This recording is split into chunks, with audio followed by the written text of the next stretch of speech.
16 June 2026 অবধি আপনি যদি এই কাজটি না করেন তাহলে আপনার লাগতে পারে ফাইন। আমি আধার কার্ড আপডেটের কথা বলছি। তো আধার কার্ড কেমনি আজকে আপডেট করব, অর্থাৎ আধার কার্ডে কী কী ডকুমেন্টস আপলোড করতে হবে আপনাকে দেখিয়ে দিচ্ছি। আসুন, প্রথমেই আপনাকে মাই আধার ওয়েবসাইটে যেতে হবে। ওয়েবসাইটের লিঙ্কটি আমরা পিন কমেন্টে দিয়ে দিব, ওখান থেকে লগ ইন করবেন। লগ ইনে ক্লিক করবেন।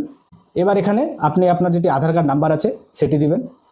আধার নাম্বারটি দেওয়ার পর আপনি ক্যাপচাটি ইনপুট করবেন। সেই ওটিপিটি আপনি এখানে ইনপুট করবেন। ওটিপি ইনপুট করার পর লগ ইন বাটনে ক্লিক করবেন। এবার দেখতে পাচ্ছেন যে আমার লগ ইন বাটনে ক্লিক করার পর লগ ইন হয়ে গেছে।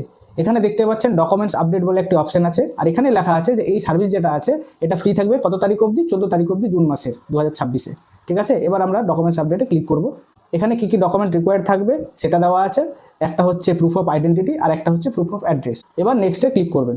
নেক্সটে ক্লিক করার পর আপনার আধার কার্ডের ডিটেলসগুলো আসবে। তারপর আপনি আই ভেরিফাই অপশনটাতে ক্লিক করবেন এবং নেক্সট করবেন। প্রুফ অফ আইডেন্টিটিতে আমি দিব হচ্ছে আমার মাধ্যমিকের অ্যাডমিট কার্ড। ঠিক আছে, আমি এখানে ক্লিক করলাম। এখানে ক্লিক করার পর এখানে দেখাচ্ছে ডকুমেন্ট অ্যাডভাইজারি যেটা আছে ওখানে অ্যাকসেপ্ট করবেন এবং সিলেক্ট সাপোর্টিং ডকুমেন্টসে গিয়ে ডকুমেন্টটি আপলোড করবে। এখানে দেখতে পাচ্ছেন আমার অ্যাডমিট কার্ডে আপলোড সাকসেসফুল হয়েছে। এবার হচ্ছে আমি প্রুফ অফ অ্যাড্রেসে আমার ভোটার কার্ড দেবো। তাহলে আমাকে সিলেক্ট ভ্যালিড ডকুমেন্ট টাইপে ক্লিক করে ভোটার কার্ড অপশানটি খুঁজতে হবে। ভোটার কার্ড অপশানটি সবচেয়ে লাস্টে আছে, ওটা ক্লিক করলাম এবং অ্যাকসেপ্ট করলাম। এবার সিলেক্ট সাপোর্টিং ডকুমেন্টসে ক্লিক করলাম। এবার দেখতে পাচ্ছেন যে আমার ভোটার কার্ডটি আপলোড সাকসেসফুল হয়ে গেছে। এবার এখানে I here by given my consent, এটা কনসেন্টটা দেওয়ার পর নেক্সটের অপশানে ক্লিক করবেন। এবার এখানে দেওয়া আছে যে এই সার্ভিসটি ফ্রি আছে 14 জুন অবধি, তো আমাকে কোনো সার্ভিস কস্ট লাগবে না। এবার এখানে সাবমিটে ক্লিক করবেন। সাবমিটে ক্লিক করার পর কয়েক সেকেন্ড ওয়েট করার পরই আপনি দেখতে পাবেন রাইট চিহ্ন এবং আপনার একটি টোকেন ক্রিয়েট হয়ে গেছে।